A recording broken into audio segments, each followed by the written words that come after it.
What's good, y'all? And welcome to another preseason preview video. In today's video, we're going over the Phoenix Suns. If you guys are new to the channel or new to these preseason preview videos, basically what I'm going to be doing is going over all of the offseason moves the Suns have made, as well as look into the future and try to see what we can expect from the Suns this season. I'm going to be going over every single team in the NBA, so check out the link in the description after this video to see the other teams that I've done. Make sure you leave a like on this video and subscribe so you don't miss any of the other videos. And let's get right into it and talk about the additions the Phoenix Suns made this offseason. With Phoenix's core pretty much intact for the foreseeable future, they spent the offseason really shaping up the edges. In free agency, they went out and signed Tyus Jones, Mason Plumlee, and Monte Morris, as well as drafting Ryan Dunn from Virginia in the late first round. And before we talk about the players that they added this offseason, I do want to talk about someone that was not just on that screen, and that is Mike Budenholzer, the new head coach of the Phoenix Suns. Now, obviously, hindsight is 2020, but if you ask me, I don't think the Bucks should have ever fired Bud.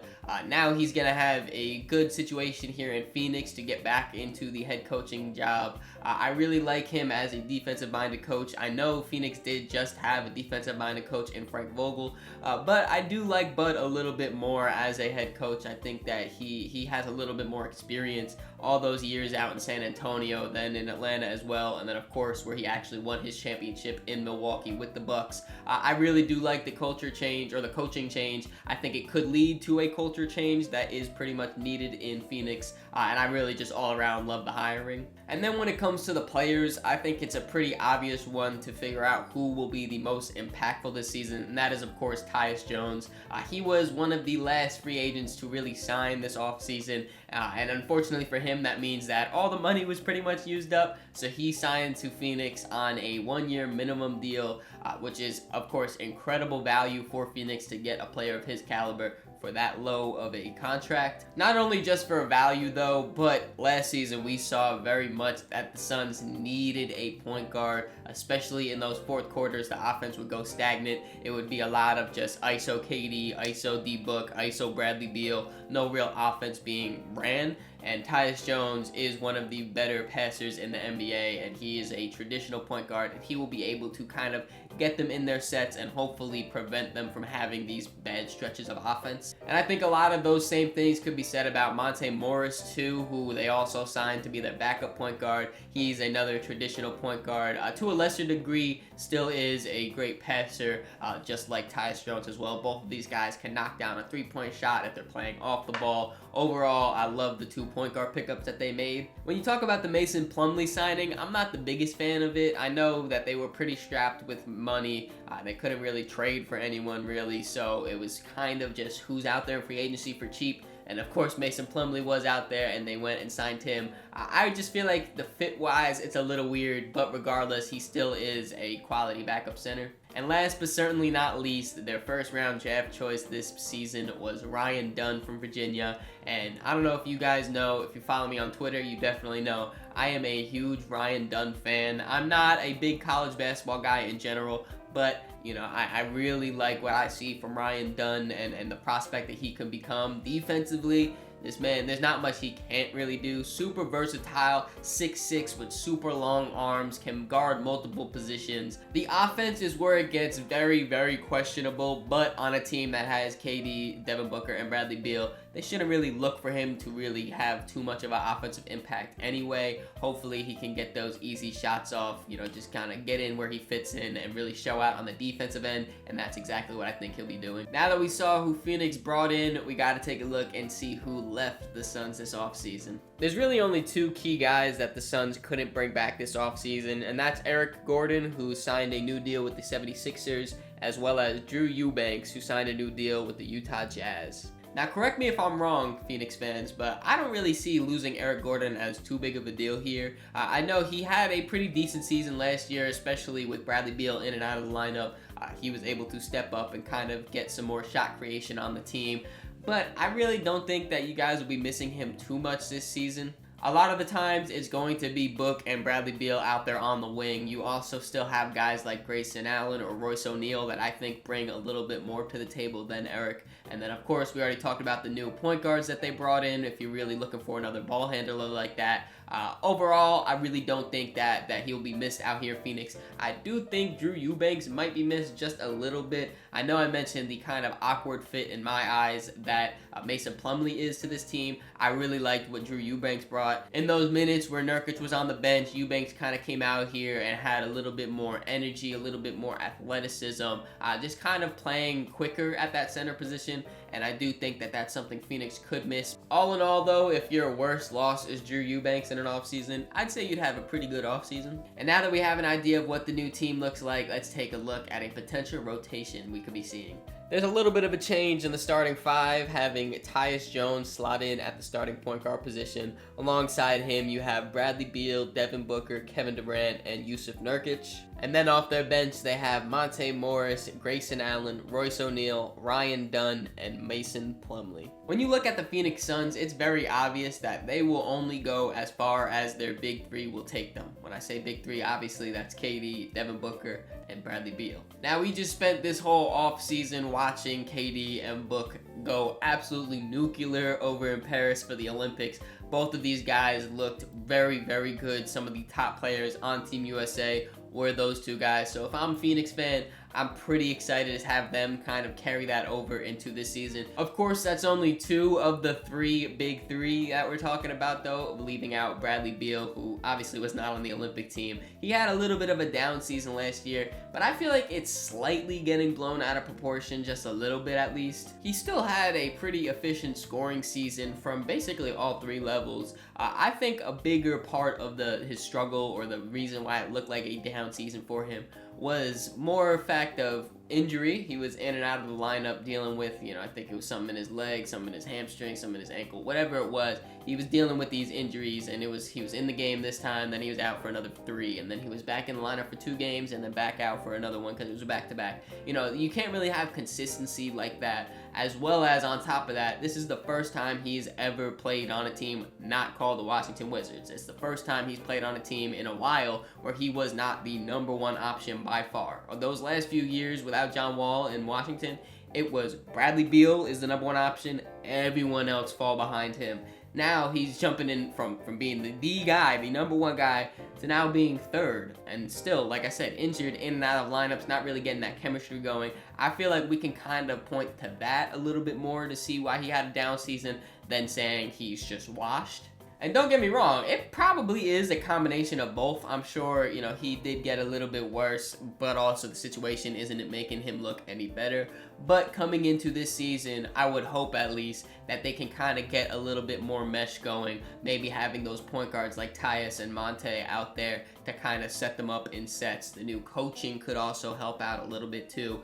There's a lot of things that make me not want to give up on Bradley Beal with the Suns just yet. And I don't want to harp too much on their centers because I know I've already mentioned something about Mason Plumlee. But when I look at Nurkic, I also feel like he's a pretty awkward fit here. I really feel like on this team it would work a lot better if they had defensive, like rim running centers, guys who are athletic, rebound, defend, those type of skill sets. I feel like just fit this team so much better and would be able to work out a lot easier than having these slow-footed centers that are more post-up guys. And it's not like Phoenix are denying these guys. It's not like they're having, Nick Claxton knock on the door saying, hey, can I come play here? And they're saying, no. I know these guys don't just grow on trees.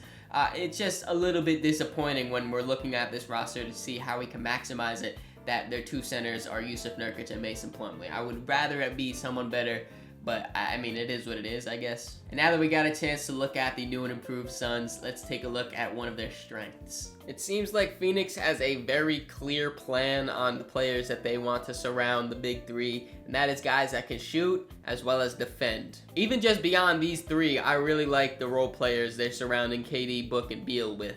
If I could just kind of get into the mind of Matt Ishbia and the front office of the Phoenix Suns, I feel like it would go a lot like this. When they're analyzing their roster and how to build a championship contending team, they're thinking, all right, we have 3 of some of the best scorers in the entire NBA. We have 2 of, I would say, arguably top 10 scorers in the NBA on the team right now.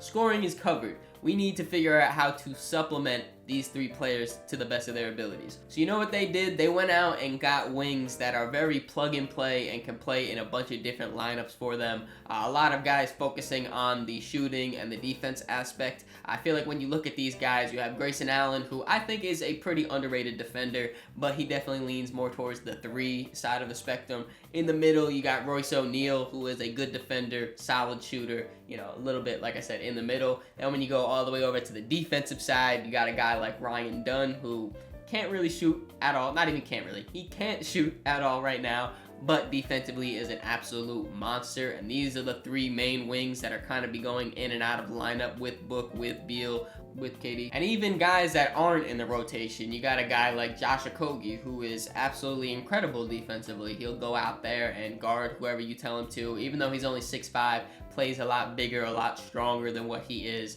Damian Lee is another guy that probably won't be getting consistent minutes, but he is a great 3-point shooter there.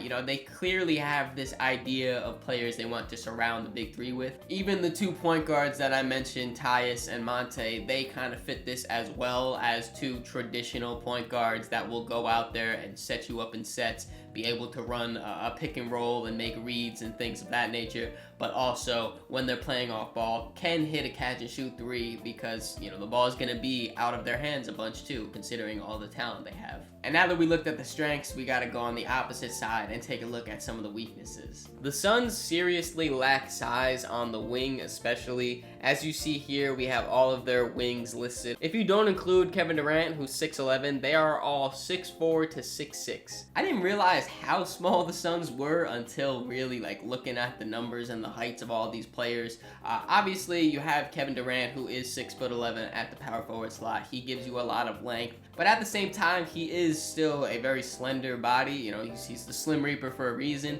He doesn't have a lot of that strength to really guard those bigger power forwards. I know in that picture, he was just guarding LeBron, and he probably is their best option size-wise, but that's still not the best. You know, you don't want to have to go out there and say, Kevin Durant, I need you to drop 30 for us, and also go guard LeBron James, and also go guard Zion Williamson, and also go guard Karl Anthony Towns. You know, these big body guys that are going to be banging with him. That's a lot of effort to really ask of one of your top scorers. Of course, though, KD still does give you size. The biggest thing that I see is off their bench. They are really lacking size.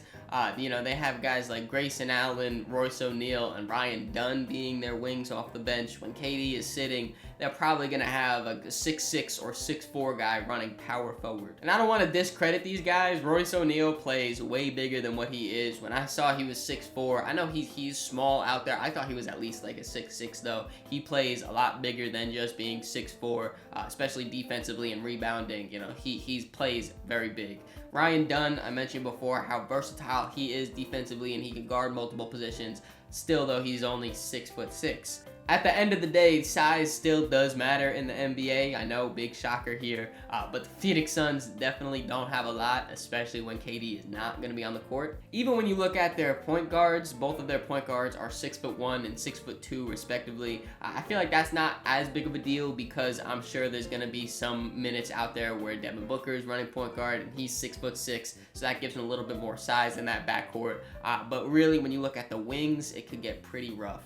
And now it is time for the fan segment, and representing the Phoenix Suns, I got my boy Seth here, one of the biggest KD fans I know.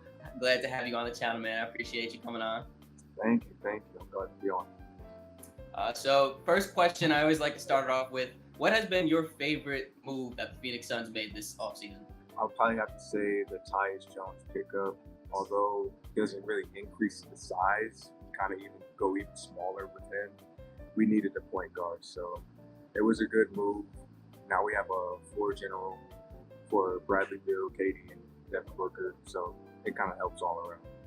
Yeah, for sure. I know the value of it, signing for basically the minimum. I didn't expect Tyus Jones to sign for that little amount of money. So considering Phoenix was already so strapped in cap, being able to go out and get some guy like Tyus that fits their need and is, you know, a great player, especially, like I said, for the value they got him at. I think it's great. Like you said, we saw last year, they really did need like a pass first, like traditional point guard on the court a lot of the times, and they didn't have that. So bringing him along definitely will help that. They also got Monte Morris, which is another, you know, true point guard.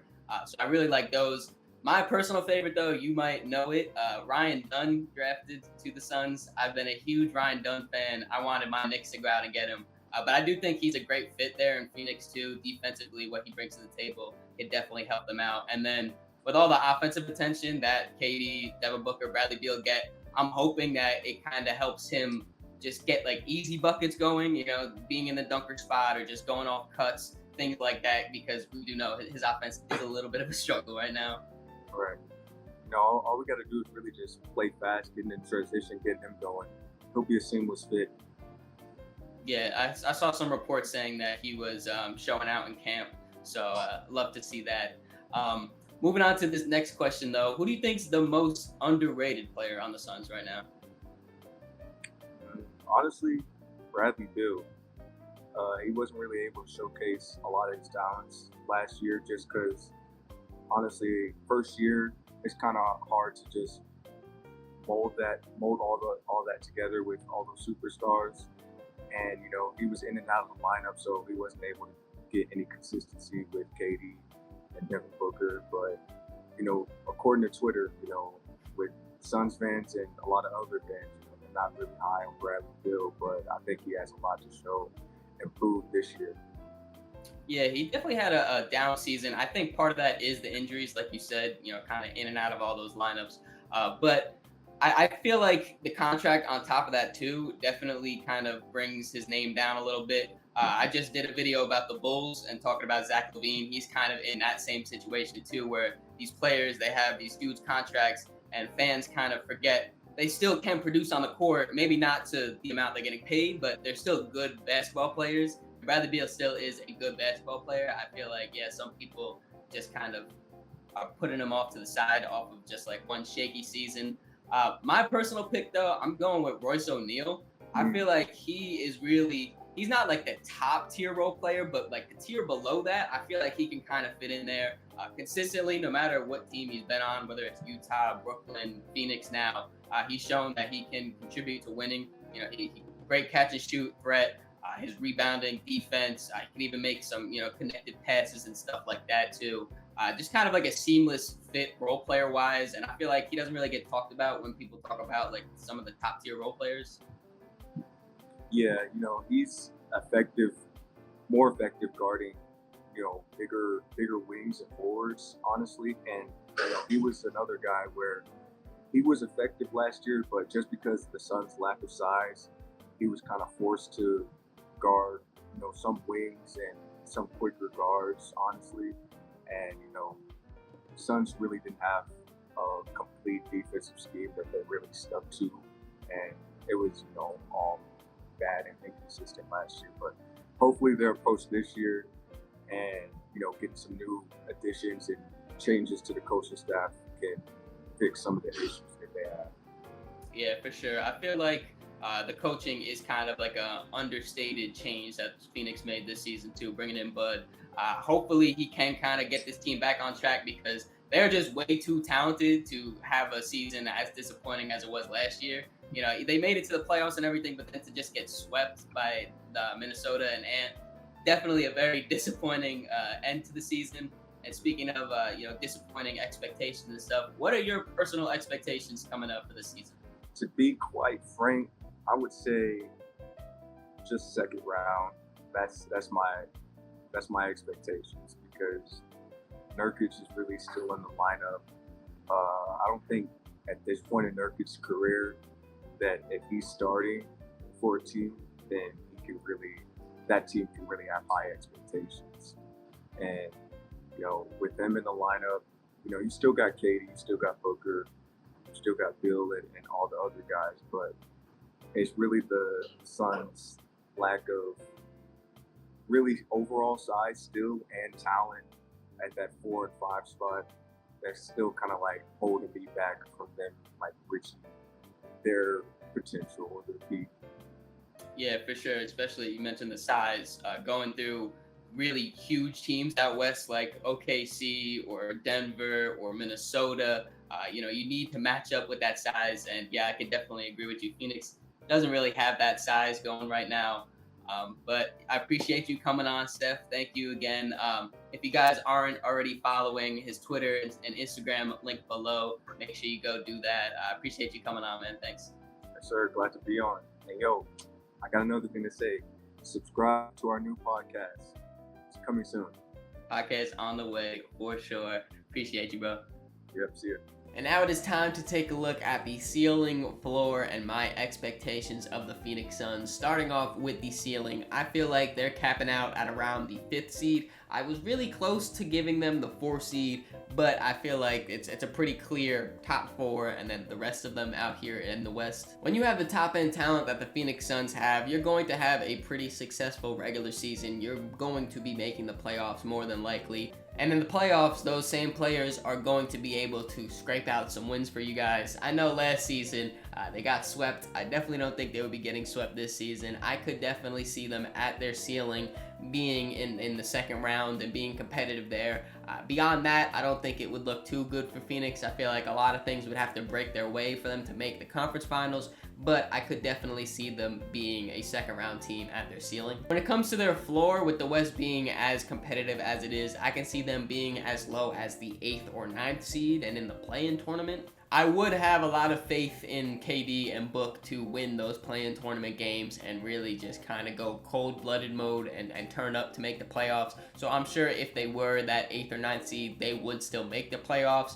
But winning a playoff matchup when you're the 8th seed or the 7th seed is very, very rough, and I don't think they would be able to do that. So at their floor, I do think they are a first round exit again. My expectations for the Suns this season, though, are the 6th seed. I think that they can come in and be the 6th seed. I know they were the 6th seed last season, but I do think that they would be a better 6th seed than last season. I think that when you watch their team play, they will be operating as a better basketball team, even though their seeding would be the same. And I definitely don't think they will be getting swept again. I do think that they will be in a competitive first round matchup. Obviously, like I kind of mentioned before, when you're versing some of those top tier teams, it's going to be really, really difficult to actually pull off the upset and move on to the second round. So I don't expect them to. I expect them to be competitive in the first round, but to be a first round exit. What about you guys, though? Where do you think the Phoenix Suns are going to land in this year's standings? Let me know down in the comments below. Hope you guys enjoyed this video. If you did, make sure you leave it a like, subscribe so you don't miss the next one. In the description, there's links to all my social medias, so make sure you follow me on all those to keep up to date with me. Catch